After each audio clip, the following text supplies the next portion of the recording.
Sir ఈ music ప్రపంచమే ఒక మహాసముద్రం అంటూ ఉంటారు కదా. నిజంగానే ఎంతో మంది సింగర్స్, ఎంతో మంది మ్యూజిక్ డైరెక్టర్స్.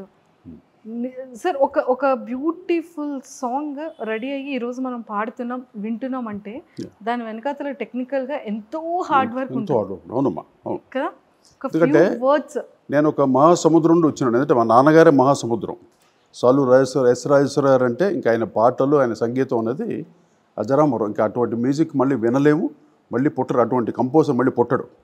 నేను మరి చాలా గొప్పగా చెప్పగలను మా నాన్నగారు. ఎందుకంటే అంత గ్రేటెస్ట్ కంపోజర్. అక్కడి నుండి నేను ఆయన తనయుడుగా నేను రావడం, నేను అసలు మ్యూజిక్ డైరెక్టర్ అవుతాను అనుకోలేదు అసలు. జస్ట్ గిటార్ తోటి చిన్నప్పుడు డ్రమ్స్ వాయించేవాడిని, జాజ్ డ్రమ్స్. ఇప్పుడు ఏజ్ ఆఫ్ 7 years 8 yearsలో డ్రమ్స్ వాయిస్తూ అక్కడ నుండి ఆ నాలెడ్జ్ అక్కడ నుండి అలా బిల్డప్ అయింది. అది నెక్స్ట్ గిటార్ స్టార్ట్ చేశాను. గిటార్ 3 monthsలో వచ్చేసింది నాకు. అంటే అక్కడ నాకు ప్రాక్టీస్ చేసుకుంటూ ఎక్స్పీరియన్స్ అందరు మ్యూజిక్ డైరెక్టర్స్ పనిచేస్తూ పెద్ద వాళ్ళ దగ్గర పనిచేశాను నేను.